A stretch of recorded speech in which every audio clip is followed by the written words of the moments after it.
What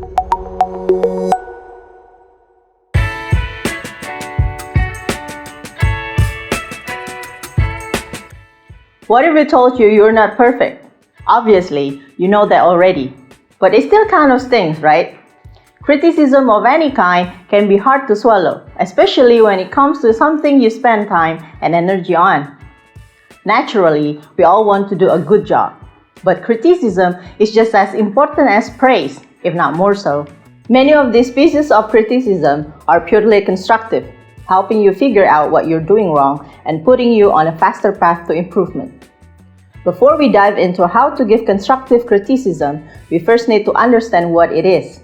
Constructive criticism focuses on providing constructive feedback supported by specific examples to help you improve in some area. Constructive criticism should start with good intention since it aims to give the recipient the feedback to grow personally and professionally. It helps the person find possible solutions. And when you want to give constructive criticism, you should do it in a friendly manner.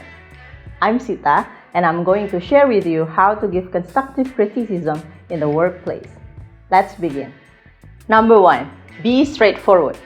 By being straightforward, you clearly communicate the issue at hand, leaving no room for confusion or misinterpretation.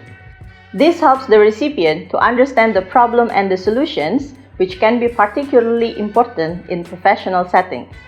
You can use these expressions when you want to give direct criticism respectfully and constructively. I'm afraid your performance was not satisfactory, and here are the areas that need improvement. I appreciate your effort, but there are some significant flaws in your approach. I'm sorry, but your work needs more attention to detail. Number 2. Be specific. General criticism almost always sounds like confusion.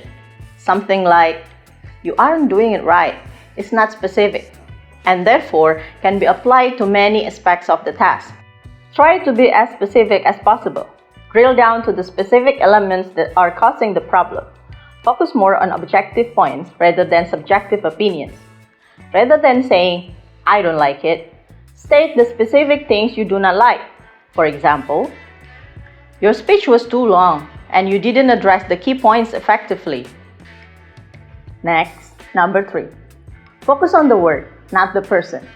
This should be an obvious strategy, but you'd be surprised how many people neglect it. Criticizing a person directly will always make them feel bad, and it will do nothing to inspire a positive change.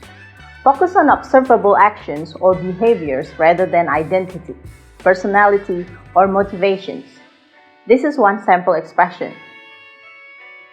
The speech could have been more persuasive. Let's work on refining the messaging and delivery. Continue to number 4. Don't tell someone they're wrong. There are some cases where there's a right way and a wrong way to do things, but for the most part, this isn't exactly true. Instead of declaring a person's actions wrong, suggest that they could be made better in some way. For instance, "It seems like there might be a better solution. Could we explore other options?"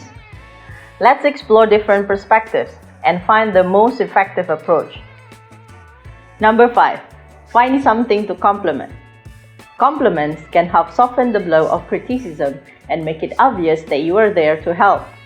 These are some examples.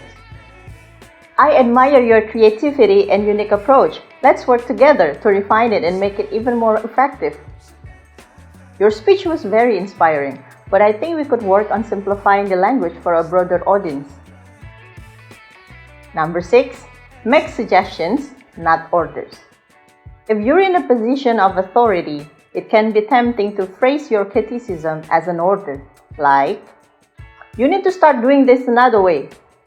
Doing so demonstrates your authority and practically forces the person to change.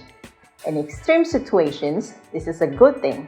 But if your relationship is on relatively good terms, it's better to start with a softer approach. Let me give you examples. Maybe we could experiment with a different format for the presentation to better engage the audience.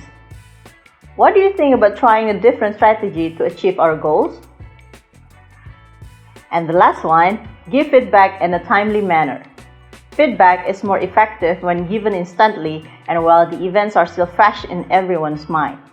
These are examples how you provide timely feedback. I'm providing feedback now so that you have time to make the necessary changes before the deadline. I'm bringing up the issue now to ensure that we can take action and resolve it quickly. Even though you do want to give feedback in a timely manner, you don't want to give it immediately without thought. So, before giving your feedback, ask yourself, is this feedback something that will help them improve? Am I prepared to help them brainstorm how to improve? What next steps can the person take? Finally, listen to what the person has to say on the matter and whether there's specific reason why they aren't meeting the expectations. Debate the issue, if necessary, and make the other person feel like their opinions and feelings are valid. Doing so can make any criticism easier to take.